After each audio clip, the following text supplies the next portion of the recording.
I've made my original king cake recipe probably at least 20 times at this point, and I've sort of experimented with variations, but it was really just a few different fillings that I made a video about last year. I wanted to go a little further and make some more specialty cakes, but it took me a while to land on these two ideas of bananas foster and dulce de leche. Bananas foster is already a variation sold in New Orleans, and dulce de leche just seemed like an obvious addition to make to a cinnamon roll style cake. Each one of these has the same exact dough, which is the same dough as my original king cake. The differences come in the filling and also in the icing. I'm going to be making one of my doughs and splitting it in half to make these two cakes, but what I say and what I put in the ingredient amounts is for a whole cake of each of these. So I'll start by quickly running through my dough process. It's more detailed in my other king cake videos, by the way. Into a saucepan, I'm adding 60 grams or a half cup of bread flour, 120 milliliters or a half cup of water, and 180 milliliters or 3/4 of a cup of whole milk. Whisk that constantly over medium heat until it becomes this Tangzhong paste. Set that aside to cool, and then into 120 milliliters or a half cup of warm whole milk, we're going to bloom 10 grams or about 2.5 teaspoons of active dry yeast. Steal a pinch from the 100 grams or a half cup of sugar that we're going to use for the dough. Mix that together and let it sit for 5 minutes to become a frothy boy. Now into the bowl of a stand mixer, we'll add 600 grams or 5 cups of bread flour, 10 grams or 1.5 teaspoons of kosher salt, and then the rest of the 100 grams of sugar, and a few seconds worth of grated nutmeg. Give that a preliminary mix by hand, and then we're going to add in the Tangzhong paste and the frothy boy. Use the dough hook to start slowly combining that, and then we're going to add in 2 whole eggs plus 2 egg yolks, 1 yolk at a time. Once that's combined, we're going to add in 113 grams or 1 stick of softened unsalted butter, about a tablespoon at a time. Let that knead on high for about 8 to 10 minutes or until the gluten is strengthened. Add flour as needed. I usually add about 30 to 40 grams midway through. You know it's done when you can see light through it without it tearing, and now we can let it rise. Like I said, I'm splitting this into 2 cakes, so I'm cutting this dough in half and rising it separately. I let that rise at room temperature for 2 hours, and then we can move on to the next step. However, I was making my dough a day in advance, so I just stuck it in the fridge at this point, and then tomorrow I would just take it out when I was ready to move on. When you're ready to roll this out, just dust your clean countertop with some more flour, dump your dough ball on top, and then coat with some more flour, and just use your rolling pin to get this into a thin rectangle. I try to get this almost as thin as possible because it makes for a better final texture, but most important is even thickness all around. We try to roughly cut this into 3 even strips across. I think it's easiest with a pizza cutter. I usually make the middle strip just a little bit smaller than the other 2 because it has a little bit more mass usually. The corners of the outer strips tend to taper off and take away from some of the mass. But we'll first talk about how I made the bananas foster cake. The filling is just going to be a simplified version of bananas foster. Into a saucepan, I'm adding 150 grams or 3/4 of a cup of brown sugar, 57 grams or 4 tablespoons of unsalted butter, and 8 grams or a tablespoon of cinnamon. I'm just going to whisk all that together as it melts and then begins to boil. And then I'm going to add in 2 bananas that I've sliced into really thin coins. Their water content is going to help loosen this up and become that bananas foster consistency. I just give that about a minute to slightly reduce, and then I'm going to add in 2 tablespoons of rum. What makes bananas foster exciting is igniting this and letting the alcohol burn off. So I'm going to grab a kitchen torch and carefully light this. Alright, not really sure what's happening there. I don't know why. I've never had issues lighting alcohol on fire. Oh well. In a separate bowl, I have 113 grams or a half block of cream cheese. I'm just going to dump the warm filling over that and whisk it all together. Don't worry about breaking up the bananas. We're supposed to do that here so they can make for a better filling. I'm also whisking this within a bigger bowl of ice just to make it cool down faster. I added a pinch of salt off camera because I always do that to my fillings. And once it's cohesive, you can set it aside until the cake is ready to fill. If you make this while the dough is rising, it'll definitely be cool enough by the time you roll the dough out. So I just take my time and get this evenly spread across the 3 strips. Try to get it almost to the edges with just a little margin so the dough can stick to itself when you roll it. Which is very simple, just take your time and go 1 strip at a time and try to do it as tightly as possible. I don't always cut my strips the same size, but it's okay, we just do our best. I just stretch the strips out as long as I can until they're all even, and then we pin the 3 ends together and start to braid.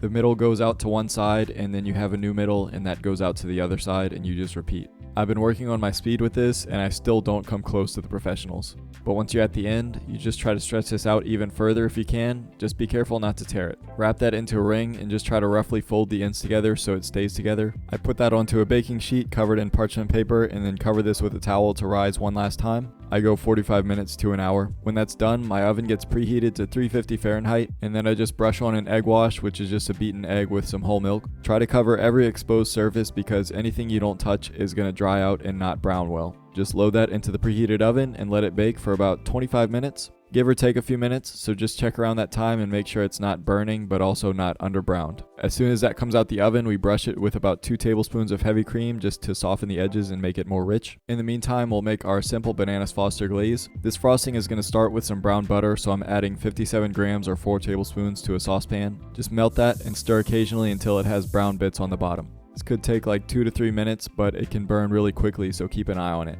And since this is bananas Foster, I'm going to add 2 tablespoons of rum here as well. We're going to try to light it one more time, and that's what I'm talking about. Once the flames die down, we're just going to pour this into a bowl, and you can stick it in the fridge to start cooling. Now sift 320 grams or 2.5 cups of powdered sugar into a bowl. I add the other 113 grams or other half block of cream cheese, and then add that cooled brown butter. Gotta have the 4 grams or teaspoon of lemon juice. Then realize that the brown butter that you added was the non-rum brown butter from the other cake that we're gonna make in a minute. So just gonna fix that real quick.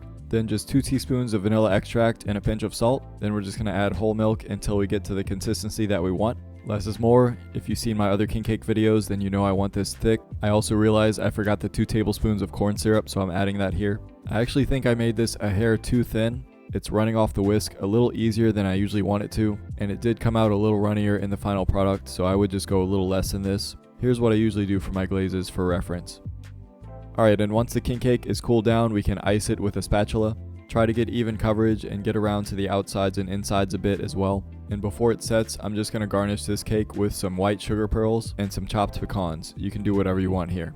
And so that's the beautiful bananas Foster cake, but now we're going to move on to the dulce de leche cake. And for this, the first thing we're going to need to do is make some dulce de leche.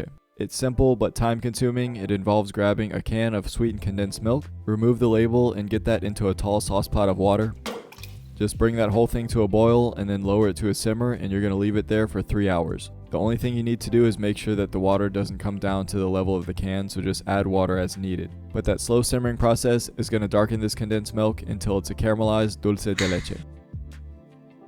And for the filling, we start with 57 grams or 4 tablespoons of softened butter, 30 grams or about 2 tablespoons of heavy cream, and then 100 grams or about 3 heaping tablespoons of that dulce de leche, and then the standard 150 grams or 3/4 of a cup of brown sugar, 8 grams or a tablespoon of cinnamon, and a pinch of salt. Whisk all that together until it's homogeneous, and just like before, we're going to roll out the dough and cut it into 3 even strips. Spread this evenly across, and then roll these up into rolls.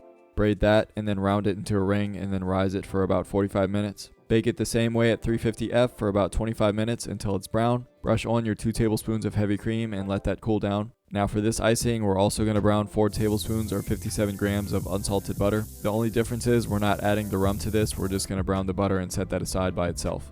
We're going to sift in 260 grams or 2 cups of powdered sugar into a bowl, add the slightly cooled brown butter, then a whole 8-ounce block or 227 grams of softened cream cheese, another 50 grams or 1 to 2 tablespoons of dulce de leche, 4 grams or a teaspoon of lemon juice, 2 tablespoons of corn syrup, 2 teaspoons of vanilla extract, and a pinch of salt. Use whole milk to get to your desired consistency once again. I think I also went a little too far here and it was a little more liquidy than I wanted, but either way, once the cake cools down, we're going to apply the icing the same way.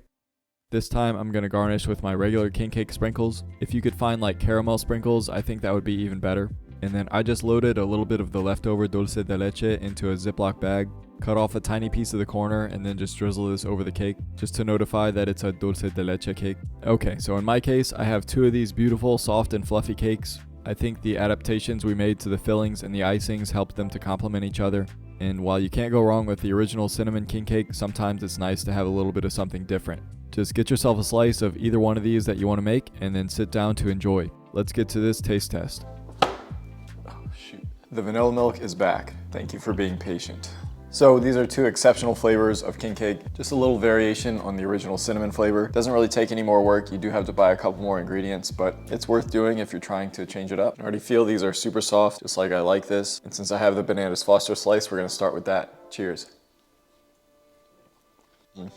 Definitely a different flavor profile. There is some cinnamon still from the filling, but that banana flavor really comes through above everything else, which is expected. Banana is really strong and it can overpower stuff if you're not careful, but I don't think it does it here. And that rum really comes through in the icing. It just gives it something a little extra to make it unique. Palate cleanser. Now onto the dulce de leche.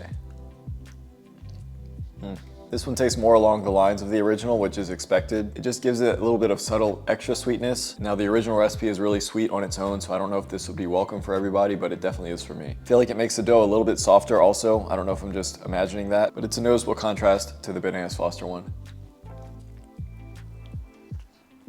I can't really pick favorites here. These are both a good variation to the original. I think the original is just always gonna be my favorite. I don't know, it's just really special to me. But I will say I would have to be in the mood for banana flavor to eat the Bananas Foster one. But a couple people requested this. They just wanted something different than what I've already posted. It's hard to come up with more ideas, but I'm glad that these turned out well. If anyone tries it, let me know. I always appreciate it. And if you have any other variation ideas, of course, let me know. I might not get to it this Mardi Gras season, but it's always something to keep in mind. But that's gonna do it for me today. Thank you all for watching. Be blessed, and I'll see you next time. I'm gonna do it. Probably not a great idea. What culture are we gonna fuse king cakes with?